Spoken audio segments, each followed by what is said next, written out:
It's time for The Giver, Lois Lowry, Chapter 2.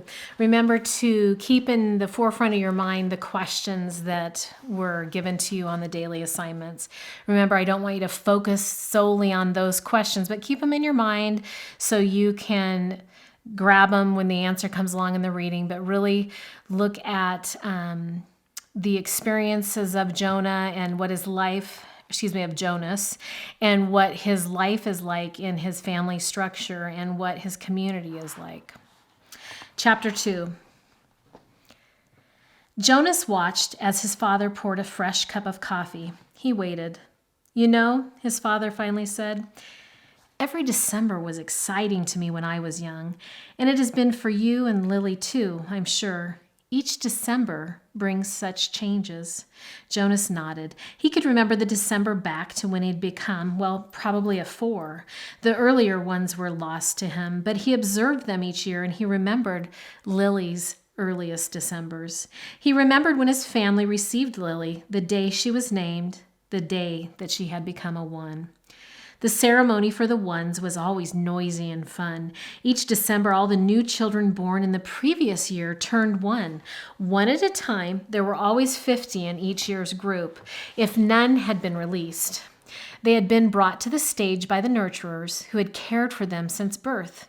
Some were already walking, wobbly on their unsteady legs. Others were no more than a few days old, wrapped in blankets, held by their nurturers.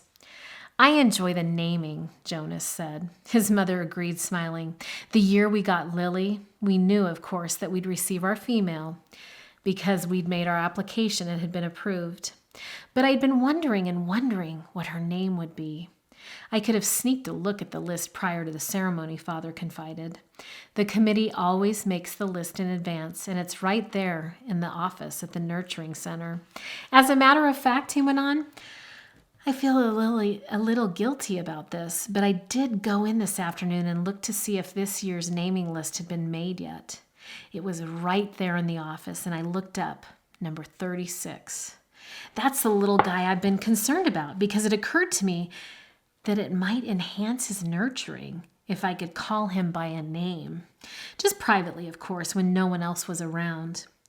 "Did you find it?" Jonas asked. He was fascinated. It didn't seem a terribly important rule, but the fact that his father had broken a rule at all awed him. He glanced at his mother, the one responsible for adherence to the rules, and was relieved that she was smiling. His father nodded. "His name, if he makes it to the naming without being released, of course, is to be Gabriel. So I whisper that to him when I feed him every 4 hours and during exercise and playtime, if no one can hear me. I call him Gabe, actually," he said and grinned. Gabe. Jonas tried it out. A good name, he decided. Though Jonas had only become a 5 the year that they acquired Lily and learned her name, he remembered the excitement, the conversations at home, wondering about her. How would she look? Who she would be? How she would fit into their established family unit. He remembered climbing the steps to the stage with his parents, his father by his side that year instead of with the nurturers, since it was the year that he would be given a new child of his own. He remembered his mother taking the new child, his sister, into her arms while the document was read to the assembled family units. New child, 23, the namer had read, Lily. He remembered his father's look of delight and that his father had whispered, "She's one of my favorites.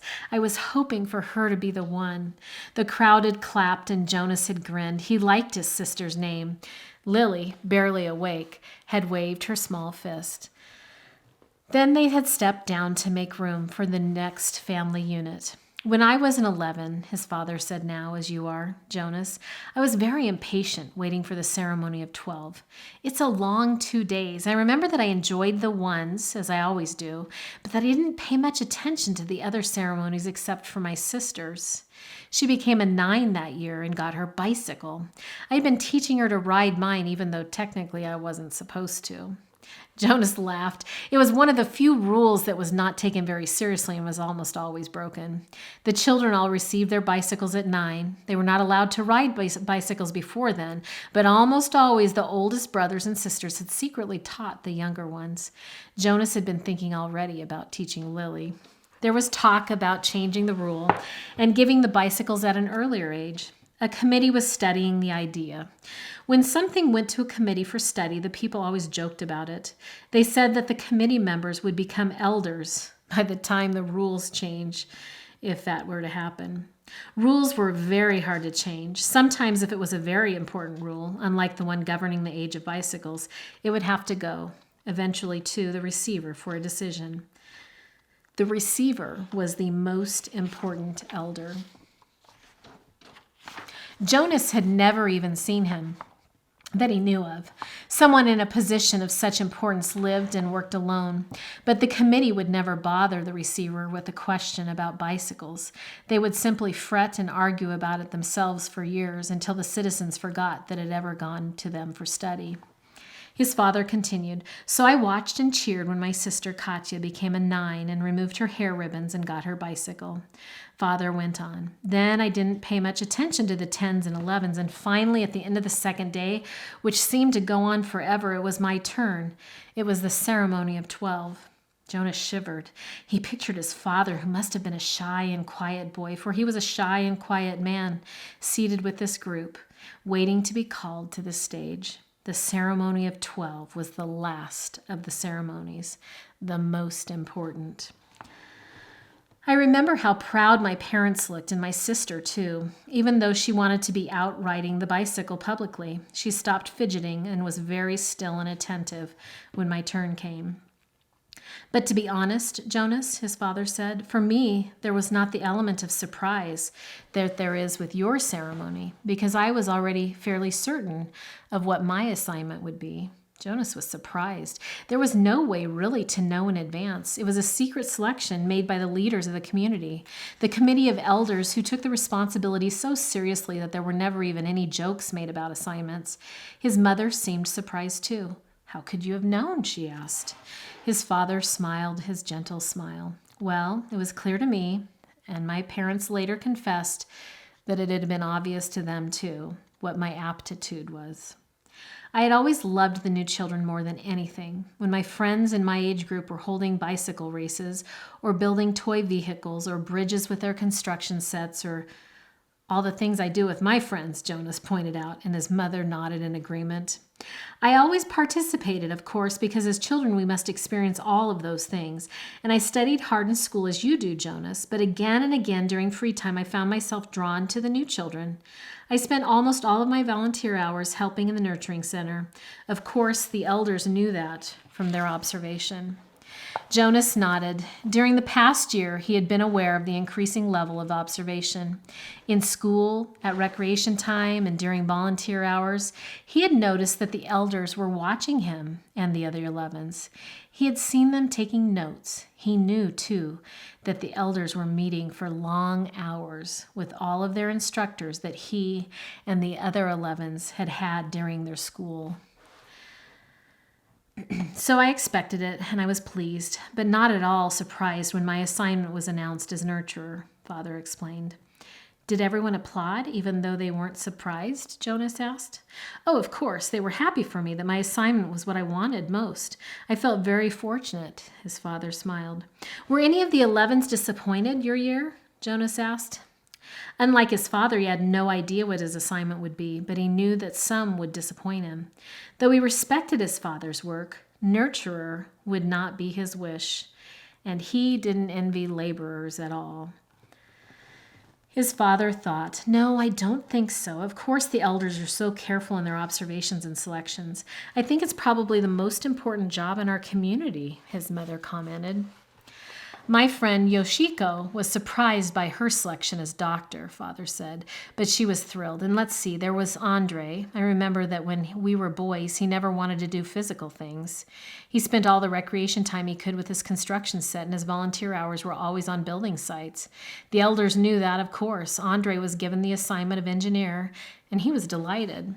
Andre later designed the bridge that crosses the river to the west of town, Jonas's mother said.